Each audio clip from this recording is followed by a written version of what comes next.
গর্ভবতী মহিলার সাথে লোহা এবং ম্যাচ রাখে, এটা কতটা সঠিক? স্ত্রীকে দেশে রেখে কতদিন স্বামী প্রবাসে থাকতে পারে? জামাতে নামাজরত অবস্থায় যদি অজু ছুটে যায় সেক্ষেত্রে করণীয় কি? ইস্তেঞ্জার পর ঢিলা অথবা টিস্যু ব্যবহার কি বাধ্যতামূলক? কাপড়ে রক্ত লাগলে নামাজ হবে? মৃত শিশুর মা আসরের পরে কোনো খাবার খায় না, এ ব্যাপারে বলুন। অজুর পানি গামলায় ধরে টয়লেটের প্যানে ঢালা যাবে কি না? অজু থাকা অবস্থায় যদি কোনো খারাপ কিছু সামনে চলে আসে তাহলে কি অজু ভেঙে যাবেন? বিয়ে করার জন্য মেয়ে দেখতে গিয়ে টাকা দেওয়া জায়েজ আছে কি না? সকালবেলা দোকান খোলার পর কোন সূরা পড়লে রিজিকে বরকত আসে? হাতে কলমের কালি থাকলে কি অজু হবে? এবার চলে যাচ্ছে আমরা প্রশ্ন উত্তরে। এস এ আফ্রিদি জানতে চেয়েছেন, অজু থাকা অবস্থায় যদি কোনো খারাপ কিছু সামনে চলে আসে তাহলে কি অজু ভেঙে যাবে? না, এটা দেখলে যে অজু ভেঙে যাবে এমন কোনো কথা নাই। শরীফুল ইসলাম জানতে চেয়েছেন, অজুর পানি গামলায় ধরে টয়লেটের প্যানে ঢালা যাবে কি না? যাবে, কোনো অসুবিধা নাই। অজুর পানি যে টয়লেট প্যানে ঢালা যাবে না এমন কোনো কথা নেই, বরং নষ্ট হওয়ার চাইতে গামলায় ধরে টয়লেট প্যানে পরিষ্কারের কাজে ব্যবহার করলে সেটা ভালো। সালমা খাতুন জানতে চেয়েছেন, হাতে কলমের কালি থাকলে কি অজু হবে? হয়ে যাবে।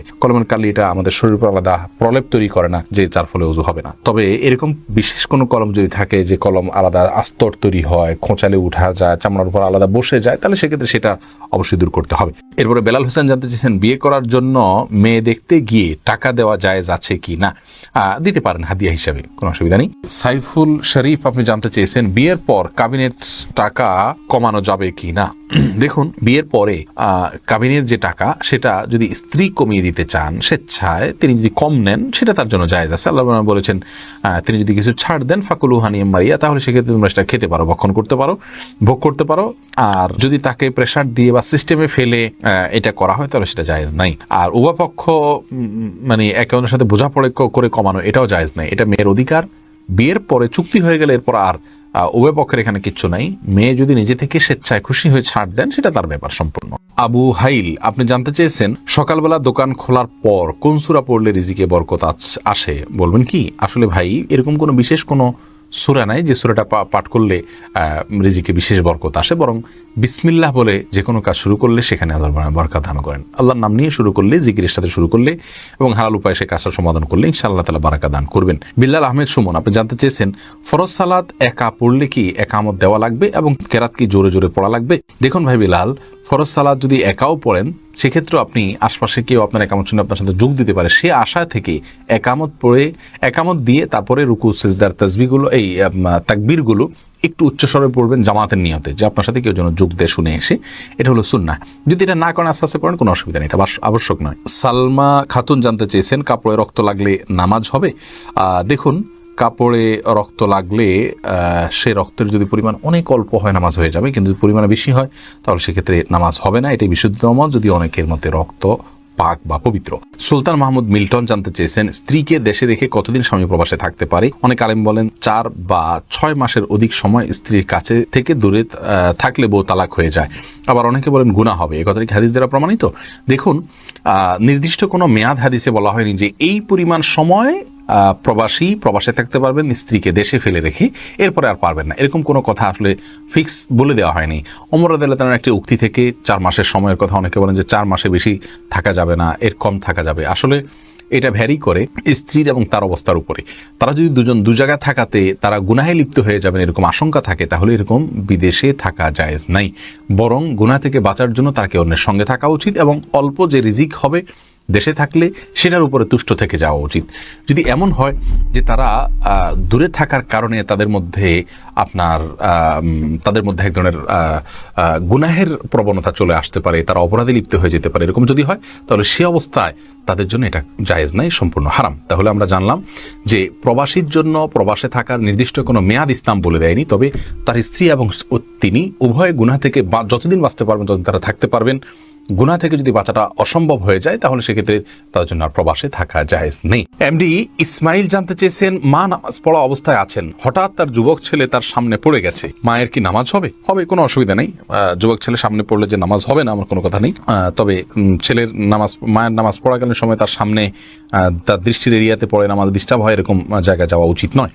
তবে মায়ের নামাজ হয়ে যাবে। মোহাম্মদ রাজিকুল করিম জানতে চেয়েছেন, শুনেছি সিজদায় গিয়ে দোয়া করলে কবুল হয়। জানার বিষয় হলো এটা কি শুধু নামাজের সিজদায়? নামাজ ব্যতীত এমনিতে সিজদা করা যাবে কিনা? যাবে।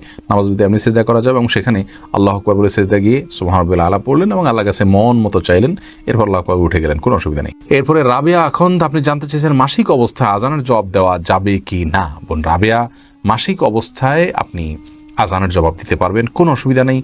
মাসিক অবস্থায় নির্দিষ্ট কিছু কাজ করা যাবে না, আর যে কোনো ইবাদত করা যাবে। আজানের জবাব দিতে নিষেধ কোথাও বলা হয়নি, যে আপনারা দিতে পারবেন, কোনো অসুবিধা নেই ইনশাআল্লাহ। নাহার, আপনি জানতে চেয়েছেন মৃত শিশুর মা আসরের পরে কোনো খাবার খায় না, এ ব্যাপারে বলুন। মৃত শিশুর মায়েরা যদি আসরের পরে কোনো খাবার না খান, এটা খেলে ক্ষতি হবে বা এরকম কোনো বিশ্বাস আছে, এই সমস্ত বিশ্বাসের কারণে, তাহলে সেটি সম্পূর্ণরূপে পরিহার্য, এটা পরিত্যাগ করতে হবে। এ বিশ্বাস ভুল বিশ্বাস।